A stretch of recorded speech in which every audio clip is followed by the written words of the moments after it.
Morning children.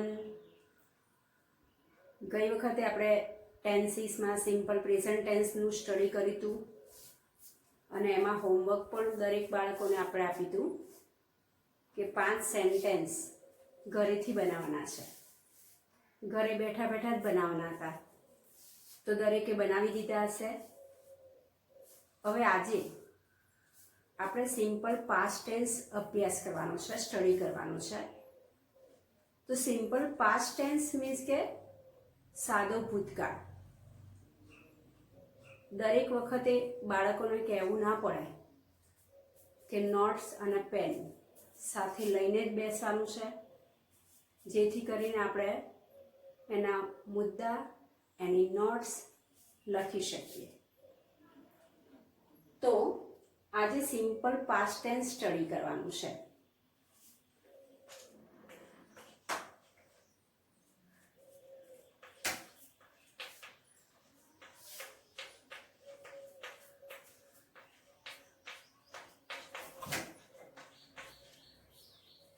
Simple past tense means કે સાદો ભૂતકાળ.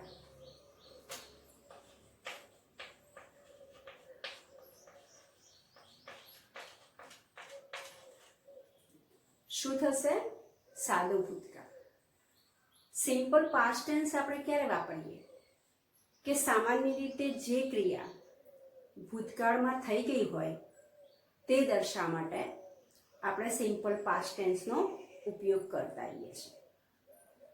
તો સૌથી પહેલા ધ સિમ્પલ પાસ્ટ ટેન્સમાં આપણે એની રચના લખીશું, અને રચના આવડશે તો જ આપણે અગાઉ પણ કીધું હતું કે સેન્ટેન્સ પેટર્ન આપણને આવડશે.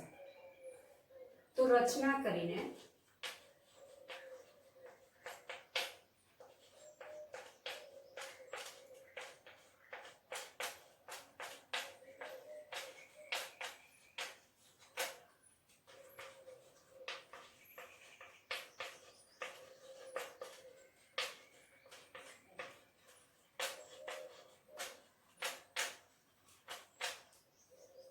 તો રચના છે ને કર્તા પ્લસ 2 સિવાયનું ભૂતકાળનું રૂપ પ્લસ અન્ય શબ્દો.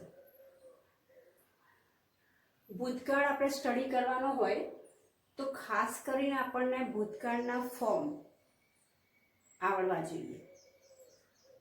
જો ભૂતકાળના ફોર્મ આપણને ના આવડે તો આપણને ભૂતકાળ ના આવડે. ભૂતકાળનું ફોર્મ મતલબ શું? કે ટુ ગો એ વર્તમાન કાળનું ક્રિયાપદ છે, ઇન્ફિનિટિવ છે, અને એનું ભૂતકાળ કરીએ એટલે એને વેન્ટ.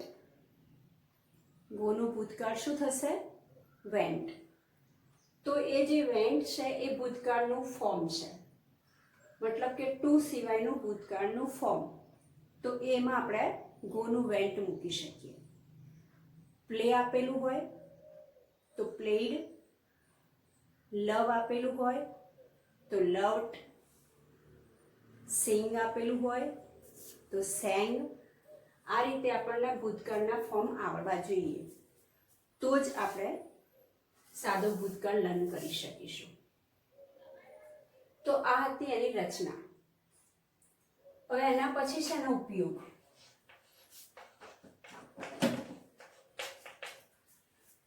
ઉપયોગ એટલે લખવાનું એમાં કે સામાન્ય રીતે જે ક્રિયા ભૂતકાળમાં થઈ હોય એ દર્શાવવા માટે સાદા ભૂતકાળનો ઉપયોગ કરતા હોઈએ છે.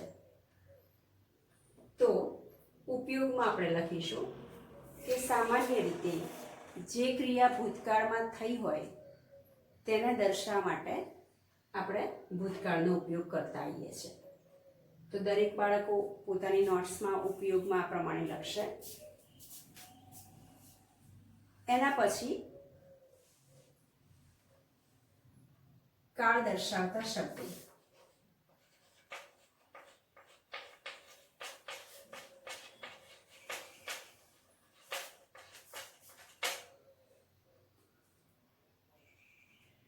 જેમ વર્તમાન કાળમાં કાળ દર્શાવતા શબ્દો આપણે લર્ન કર્યા હતા, એવી જ રીતે પાસ્ટ ટેન્સમાં પણ કાળ દર્શાવતા શબ્દો હોય છે. તો એ કાળ દર્શાવતા શબ્દોને આપણે લર્ન કરીશું. દરેક જણ એ શબ્દો પણ પોતાની નોટ્સમાં લખશે.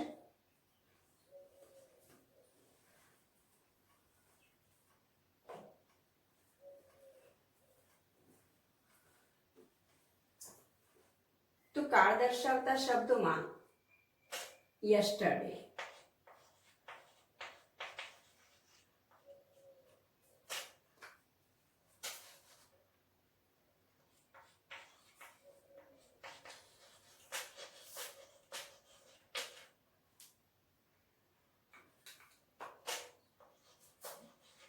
ago, before,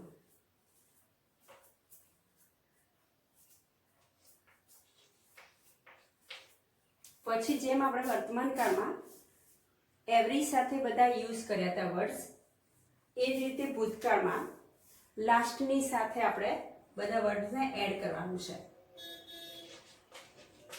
લાસ્ટ ડે,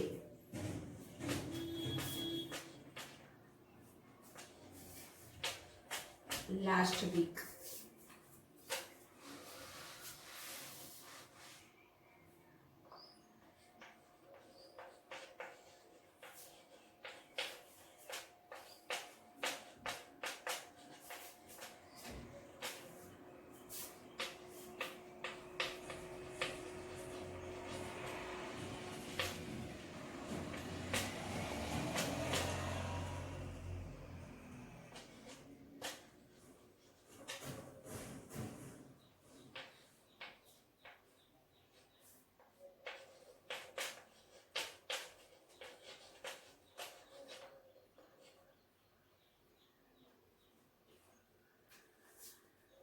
તો કાળ દર્શાવતા શબ્દો છે yesterday, ago, before, last day, last week, last month, last year, last Sunday, પછી લાસ્ટ સન્ડે હોય કે ટ્યુઝડે હોય કે વેનસડે હોય, લાસ્ટ જૂન, એમાં પણ ગમે તે મહિનાનું નામ આપણને આપી શકે, લાસ્ટ બર્થડે, આવા અનેક શબ્દો એમાં પણ એડ થતા હોય છે.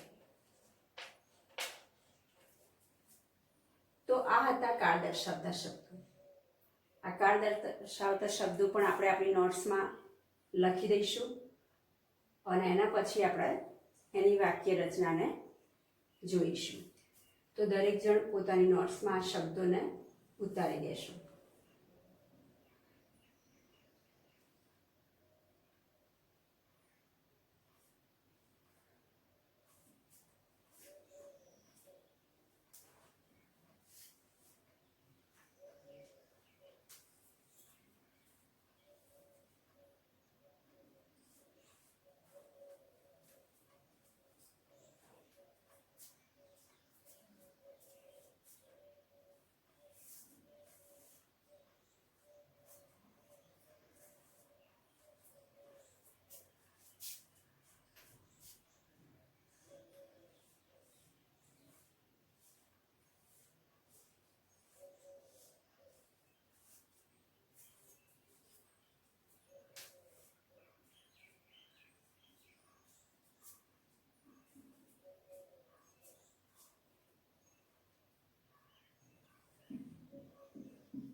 તો વર્ડ્સ લખાઈ ગયા પછી આપણે આગળ સેન્ટેન્સ પેટર્ન જોઈશું.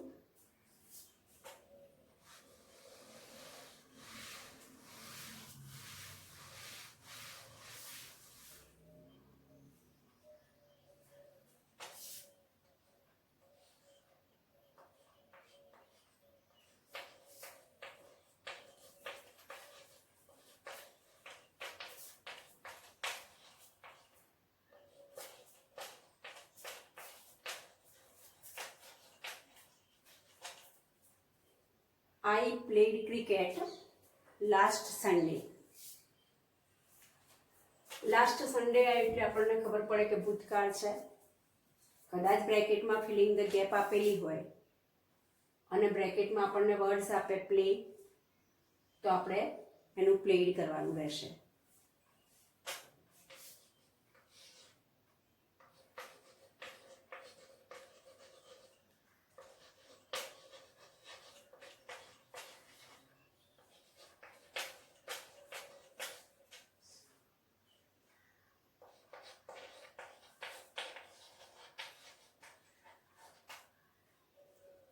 Mohan went to school yesterday.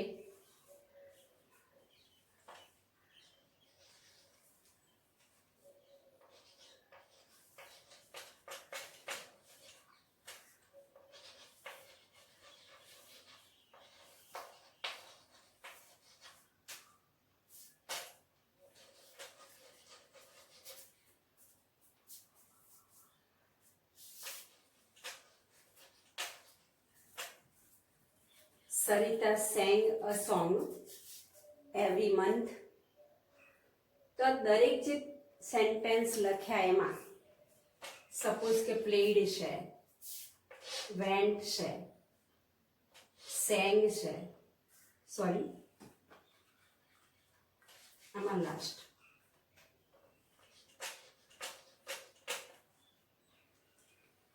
આ ત્રણે ત્રણ જે ફોર્મ આપેલા છે એ ભૂતકાળના ફોર્મ છે અને ત્રણેય સેન્ટેન્સમાં લાસ્ટ સન્ડે આપેલું છે, યસ્ટરડે આપેલું છે, લાસ્ટ મંથ આપેલું છે, અગો આપેલું હોય, બિફોર આપેલું હોય, ધ પ્રીવિયસ યર આપેલું હોય, પ્રીવિયસ ડે આપેલું હોય, તો બધા જ જે કાળ છે એ સિમ્પલ પાસ્ટ ટેન્સ દર્શાવતા હોય છે. તો આ ત્રણેય જે સેન્ટેન્સ છે એ પણ આપણે આપણી નોટ્સમાં રાઇટ ડાઉન કરી દઈશું. તો દરેક જણ આ ત્રણેય સેન્ટેન્સ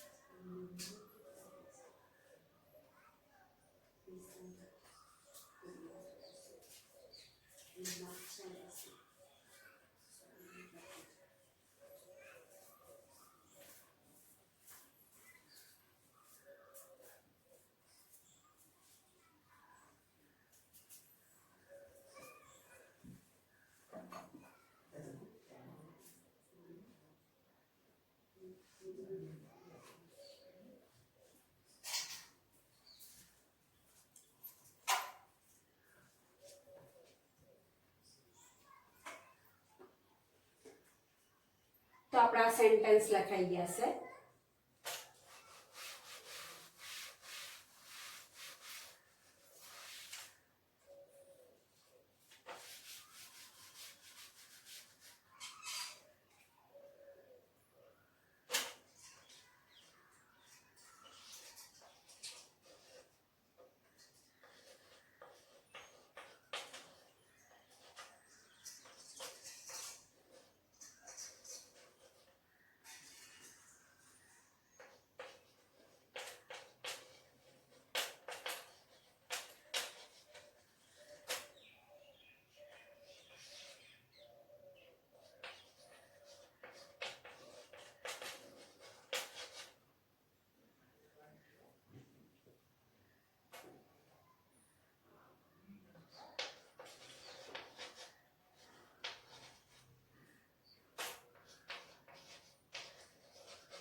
એના પછી આગળના બે sentence, we wrote a poem the previous day, my friend loved her parents very much.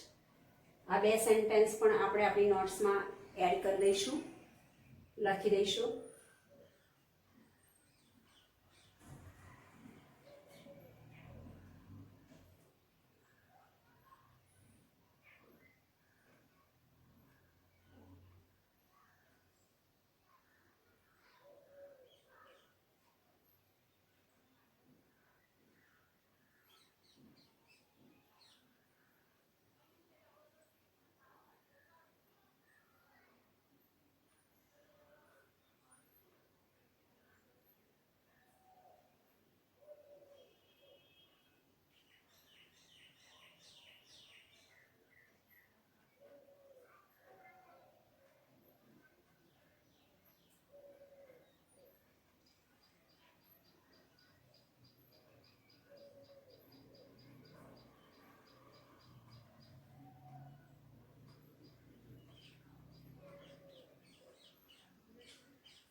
હવે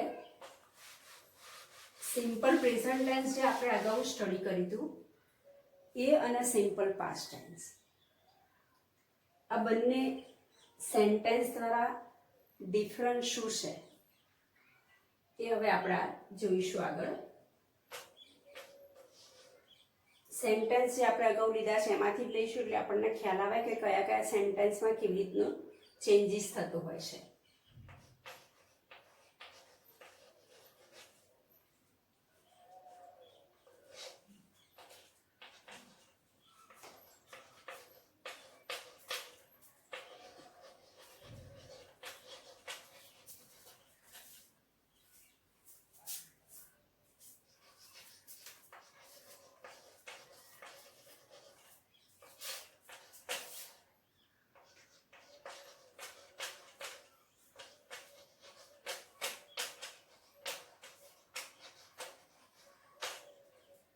બંને સેન્ટેન્સ આપણે અલગ અલગ લીધા છે, પણ બંનેમાં વર્બ ક્રિયાપદ એ આપણે એક સરખું લઈશું.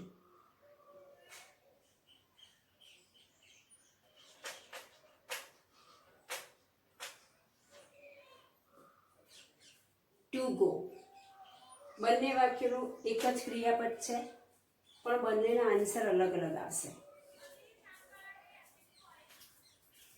Mohan blank to school every day.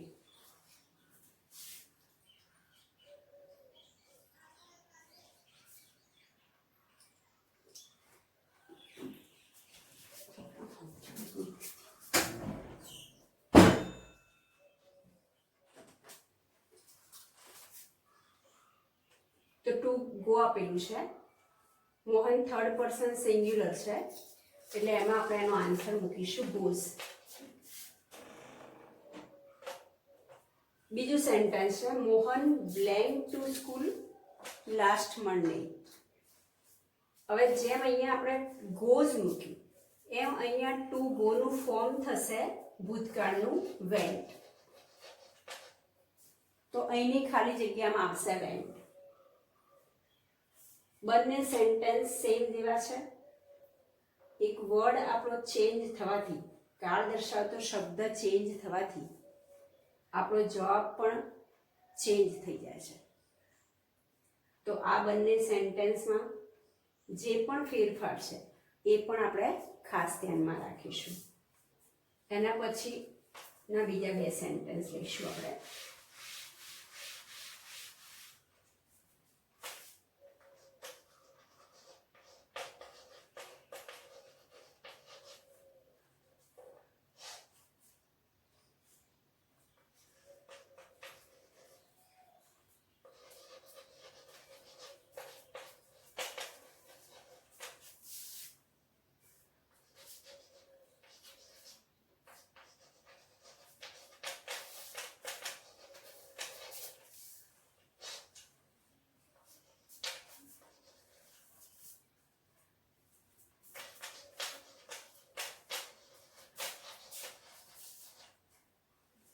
આ પણ બંને સેન્ટેન્સ સેમ જેવા છે, ખાલી કાળ દર્શાવતા શબ્દો જે છે એમાં જ થોડો ફેરફાર આપણે આપ્યો છે. બંને સેન્ટેન્સની વચ્ચે જે વર્બ લેવાનું છે એ આપણે લઈશું હેલ્પ. તો અહીંયા ફર્સ્ટ સેન્ટેન્સમાં એવરી ટાઈમ એટલે સિમ્પલ પ્રેઝન્ટ ટેન્સ છે, તો હેલ્પનું આપણે આન્સર મૂકીશું હેલ્પ્સ. કારણ કે થર્ડ પર્સન સિંગ્યુલર સબ્જેક્ટ આપેલું છે માય ફ્રેન્ડ. બીજું જે સેન્ટેન્સ આપેલું છે એમાં આપેલું છે યસ્ટરડે. તો અહીંયા જે હેલ્પ આપેલું છે એ હેલ્પનું આપણે વર્બ મૂકીશું હેલ્પ.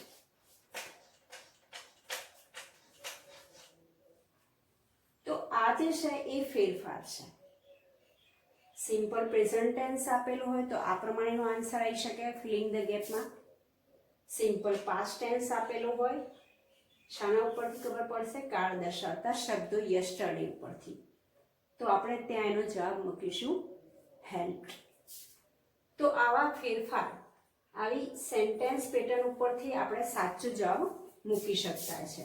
આ પણ આપણે આપણી નોટ્સમાં લખી દઈશું, નોટ ડાઉન કરી દઈશું.